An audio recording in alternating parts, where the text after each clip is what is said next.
জয় শ্ৰীৰাম, জয় Hanuman. Good morning বন্ধুসকল। আজি হনুমান সংকল্পৰ তৃতীয়টো দিন। চাওকচোন ছোৱালীজনী কিমান দুষ্ট। বিচনাখন পাৰি থৈ আহিছোঁহে, তাই বেয়া কৰি পেলালে। আহি পেলাই আকৌ ৰুমত। চাবচোন কি কৰিব এতিয়া।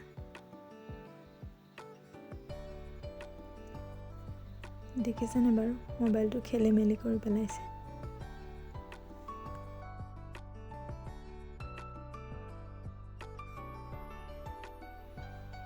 মই কাম কৰি থাকিলে মোৰ লগে লগে ঘূৰি ফুৰিব।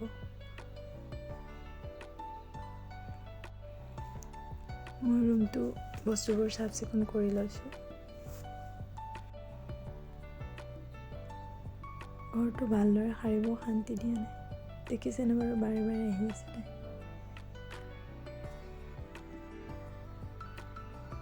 বাৰে বাৰে আহি আমনি দি থকাৰ বাবে তাইক মই নি আইতাকৰ ওচৰত থৈ আহিছোঁ।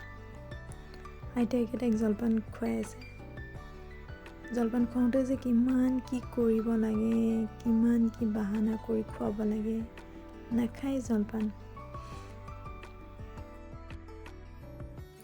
তাইক জলপান খুৱাই থাকোঁতেই মই ঘৰটো সাৰি মুচি লৈছোঁহি। নহ'লে তাৰ পৰা নোৱাৰোৱেই। এফালৰ পৰা মই চাফা কৰি যাম আৰু তাই লেতেৰা কৰি যাব। মই কাপোৰ মেলি যাম, তাই চপাই যাব। তাৰ যে কিমান কি কাম।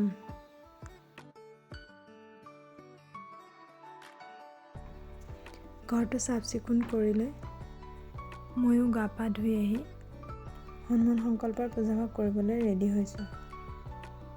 এফালে চুলি আঁচুৰি আছোঁ, লগতে হনুমান চালিচাখন মোবাইলত লগাই আছোঁ।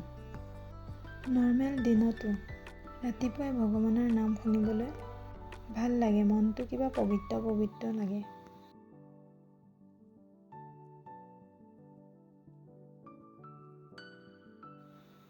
মই হনুমান সংকল্প লোৱা ঠাইখিনি মচি লৈছোঁ। চাফ চিকুণ কৰি ল'লেহে পূজাভাগ কৰি ভাল লাগে, নহয় জানো? মচি লৈ মই বহিবৰ বাবে কটখন পাৰি লৈছোঁ। কালিৰে থকা তেল শলিতাবোৰ পেলাই লৈছোঁ।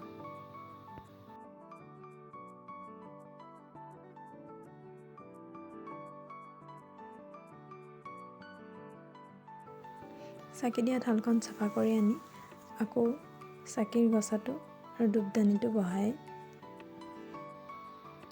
চাকি গছ জ্বলাই লৈ ধূপ লগাই লৈছোঁ।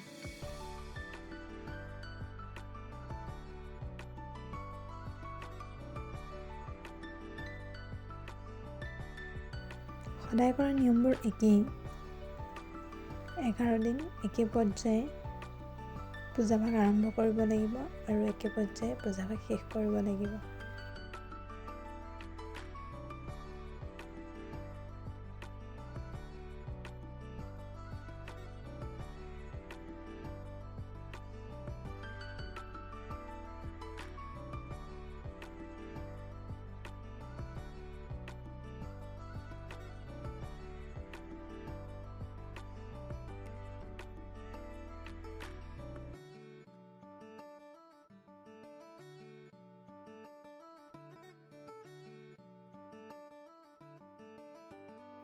হনুমান চালিচা পাঠ কৰাৰ আগত ঢাকি থোৱা পানীখিনি মোকলাই ল'ব লাগে।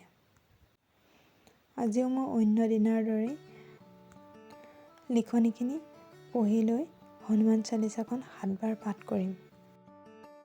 হনুমান চালিচাখনত বহুত পাৱাৰ আছে, মই নিজে অনুভৱ কৰোঁ। মই আগতেও হনুমান চালিচা প্ৰায় পাঠ কৰোঁ। আজি হনুমান সংকল্পৰ শেষৰখিনি ভিডিঅ' কৰাই নহ'ল।